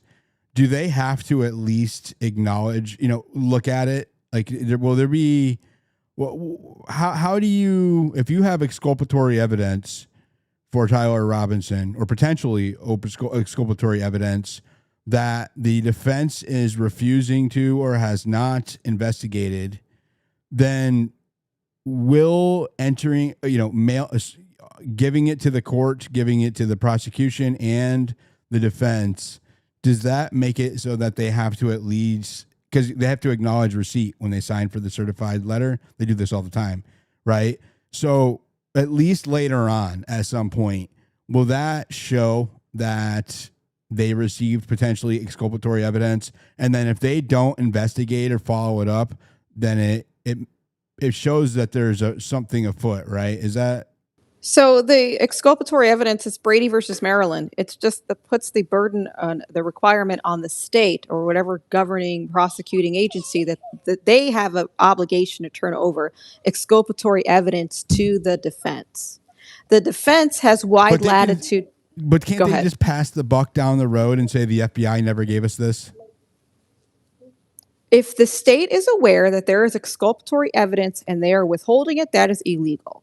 They are not allowed to withhold it if they are aware of it. Could they make an argument, say, we weren't aware of this? Sure, they could. But obviously withholding exculpatory evidence was enough of a problem that it had to go all the way up to the United States Supreme Court in Brady versus Maryland. And that's why you have things called Brady lists. You have cops who are on Brady lists because they're under investigation, et cetera.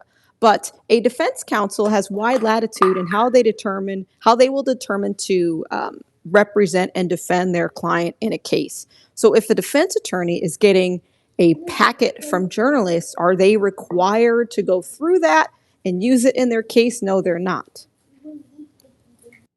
Then, however, let's try to think it through, because again, my initial gut says they have no obligation to open the mail and look at everything. But I'm not saying they shouldn't. I'm just saying there's no requirement. Might not be a bad idea, though. However, if, let's say, this package does contain exculpatory evidence and it gets into the prosecutor's hands and they see it, they then do have a Yes, the obligation under state Brady does. to So turn the it state over has an obligation to the to state. check out the To turn evidence, it over. correct?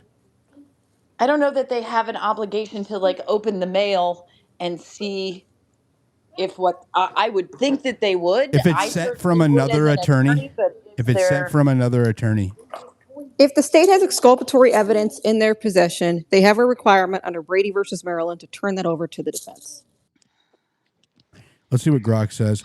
Grok, if journalists put together a exculpatory evidence care package and send it to all parties in the Tyler Robinson case, given Utah law, are any of the parties required to open or check it out, etc., especially if it's titled on the package?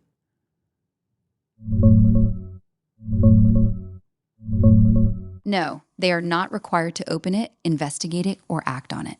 Even if the package is clearly labeled exculpatory evidence, notarized, sent certified mail, and sent by journalists, or even another attorney, Utah law does not force the prosecutor, defense team, or judge to review or investigate unsolicited third-party material. Here's the practical reality. Prosecutor, their Brady duty only applies to evidence they know about and is in the possession or control of the prosecution team. They can easily say, this is third-party material we did not solicit and have no reason to believe is credible. Defense, Nestor's team, they can receive it and still decide it's not useful or needs further verification before using it. They're not forced to file it or argue it. Judge, he has no obligation to read unsolicited packages sent to him. He can simply note receipt and move on. The certified mail only proves receipt. It does not prove the evidence is credible, admissible, or that anyone has to do anything with it. It creates a paper trail you can point to later on appeal if the evidence turns out to be strong and they completely ignored it, but it doesn't force immediate action. Bottom line, it's better than doing nothing, but it's nowhere near as powerful as people usually think. The system is not required to chase down every tip package that shows up in the mail. Grok, what would be the best approach if you had exculpatory evidence and needed, you wanted it to get acknowledged? The most effective approach is this. Have the journalist send the package certified mail with return receipt to 3 parties. Catherine Nestor, defense counsel, the Utah County prosecutor assigned to the case, Judge Tony Graff, the magistrate handling the prelim. Include a detailed cover letter explaining exactly what the evidence is, why it's potentially exculpatory, and attach notarized affidavits from the people who collected or witnessed the evidence. Here's the key. Just sending it doesn't force them to investigate it. The prosecutor can still say it's third-party material they had no prior knowledge of. The judge can note receipt and do nothing. The real value is creating a clear paper trail, proof that as of a specific date, all 3 parties were put on notice of this evidence. That becomes very useful later if the case gets bound over and goes to trial or appeal, especially if this evidence turns out to be strong. Do you want me to tell you the stronger way to get the court's attention instead of just mailing it? Yes.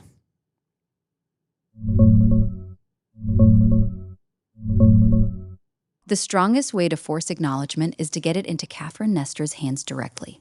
Here's the realistic ranking of approaches, from most effective to least. 1. Best move. Have a licensed Utah attorney review the package and then formally send it to Nestor's office as potential defense evidence. If she finds it credible, she can file a supplemental brief or motion with the court attaching it. That actually puts it on the record. 2. Next best. Send the certified package, as planned, but also have one of the journalists file a short motion to submit evidence or motion for leave to file with the court. This puts the judge on notice that third parties are trying to get information before him. 3. Mailing alone, what you're currently doing, creates a paper trail that they received it, but as we discussed, they can still largely ignore it. The certified mail proves they got it. Getting an actual attorney to hand it to Nestor's team is what gives it the best chance of being seriously looked at. Just mailing stuff to the judge rarely works. Judges get flooded with third-party material in high-profile cases. Want me to outline exactly what the cover letter to Nestor should say? No, that's good. Do you ladies agree with that assessment, Patricia? Yeah. I do. I was afraid that was going to be the answer. Well, I yeah, mean, I because don't think you that can't make them. you can't make them, and I don't think it can hurt, obviously. And, if we are looking at a JFK type situation and this is going on for 20 years, there's a packet of evidence that was sent before the trial. Especially if it goes to appeal, right? Yep. Go ahead, Noah. I just realized that we're all experiencing a John Grisham lawyer movie, but a mirror image of it. So just like imagine that the hero lawyers that are going through everything they can and getting into chases and almost being killed in order to find their client not guilty. They're doing all these things in order to find him either guilty or to have him plea for life. It's really, really bizarre given all this evidence in the public sphere. I just had this flash of the John Grisham movie and the lawyers fighting to keep him in jail forever. This is just weird. Noah, I'd go back earlier to Perry Mason. Don't you remember his secretary, Stella? Digging up all the dirt on her own, just quietly helping him digging up dirt. That'd be diligence position. or Columbo too, where he at the very end he talks to the criminal, and the criminal thinks they're scot free, and he just wanted to clear a few things up, and then the guy starts walking away. He goes, just one more thing. That was Columbo's signature. Oh God, anyways, sorry. No, you're good. You're good. We've been going for about 2 hours. I think I'm gonna call it. I am probably not gonna be. Well, okay, I might.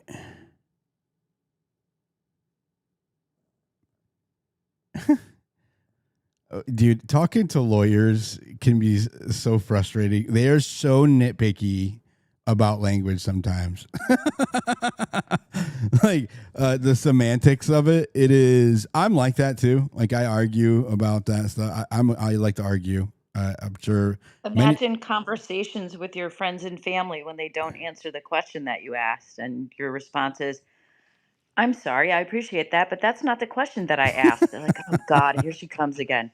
You can't help it. Oh goodness, I should have been a lawyer. Are your attorneys? Are your attorneys? Are your family attorneys as well? No, not at all. I'm the only one. Yeah, I was telling B. There's an attorney up here or two that don't agree with your assessment, and he's like, "What assessment?" And I was like, "No, what'd he say?" I said, I said, "Your assessment about the performance of the defense," and he said, "But not my analysis." Fucking Words matter, man. yeah, they do. Yeah, they do. Anyways, so I am going to be hitting the road. I have to take care of a few things this week. I might be doing that tomorrow, taking care of my things, and then I am going to be going back to Utah very soon. So at least, if not today, then tomorrow I won't be doing a stream, but I'll probably host a space on the trip, and it's going to be really, really interesting. I have some interviews lined up with people we haven't talked to yet. I have some things to investigate that I have leads on that I need to be on the ground to be able to do. And I think it's going to really shake things up. Plus, I know for a fact that Candace and Barron and some other journalists have some stuff that they have not shared yet that is going to shake things way more up than they have been yet. Like I keep saying it. I was like, you have no idea. And people complain. They're doing drip, drip, drip, drip, drip, drip. And it's like, you have to give people enough rope, right? You let them state their case. You let them show their hand, and then you can show your hand, right? It's just like poker or anything else. You want to call their bluff at the right time, right? It's a strategy. You want the people who were around Charlie Kirk to expose themselves as to who they are and what they're doing. And that's exactly what's happening here. We always call it getting the person locked in. So you want to get the person locked into something and then use what you've got basically to impeach them or show them how ridiculous it is. And I think Candace is an absolute master at it. Yeah, I have disagreed with her strategy numerous times over the last 6 months. And I would say it wasn't until maybe 2 or 3 months ago that I actually came to appreciate it when I saw, like, for example, Blake Neff make some snafu statements, as well, and especially Andrew Colvett, right? Like, these guys were caught in blatant lies. And if she had shown her hand too early, that wouldn't have happened. And then it would have given them time to react, to respond and not be reactive, right? So I think that I have come to appreciate the strategy of the delayed release when it comes to certain evidence, and get people to lock themselves in and stick themselves to a narrative that's unsustainable when the evidence has come out. And especially, just imagine, right? Those pictures that she had of the actual footage, how long has she had those? She's had those for a while.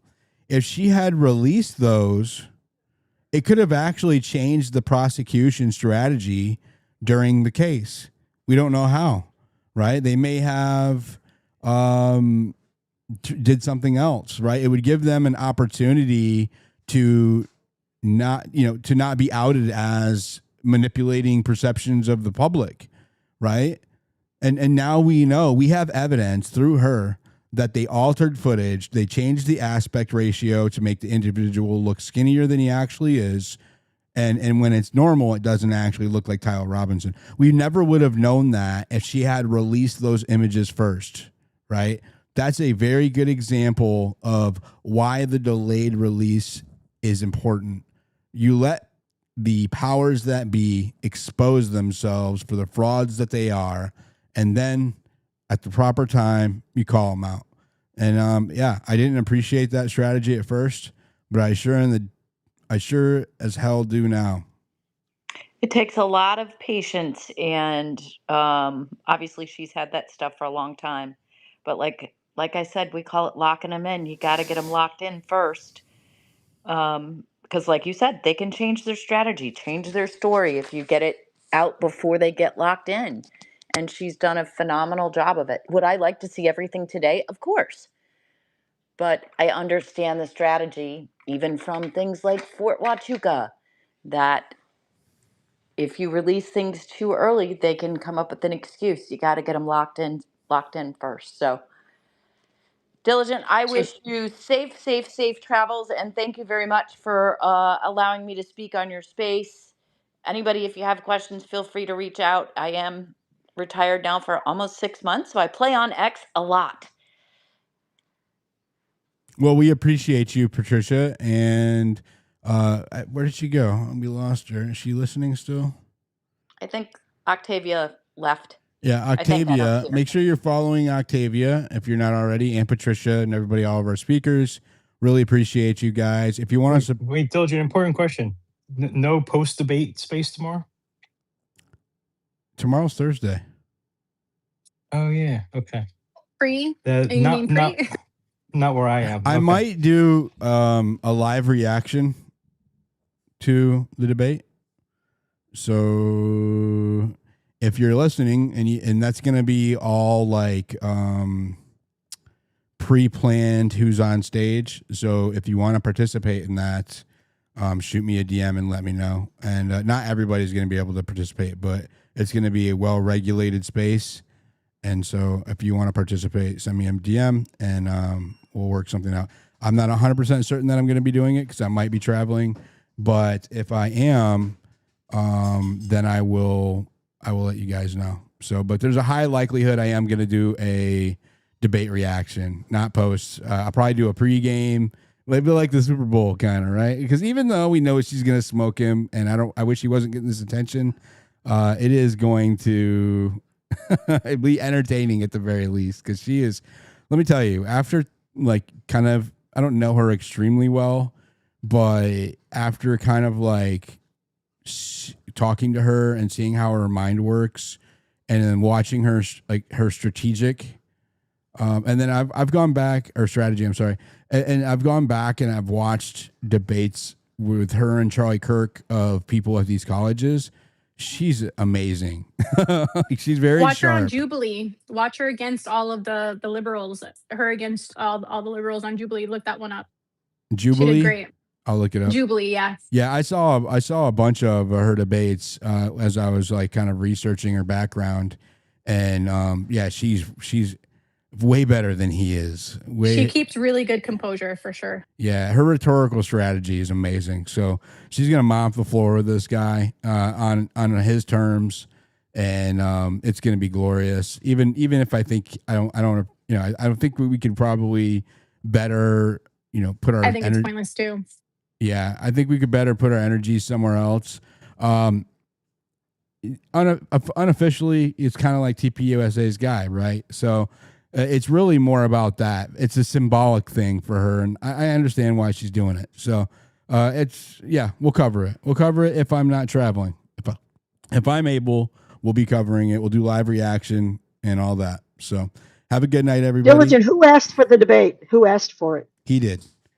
Have a good night. Okay. Have a good night, everybody. God bless you. Make sure you turn all notifications on for my X profile. Share my investigative journalist content. I'm being suppressed. And so if you help me put that stuff out, if it's investigative journalist content, if I am talking shit or just free flowing or memeing, I do not ask for any help pushing that. If it is investigative journalist content and it needs eyes, we can do that together. And then same thing over on YouTube, hit that like button and turn the notifications on, and we will see you guys.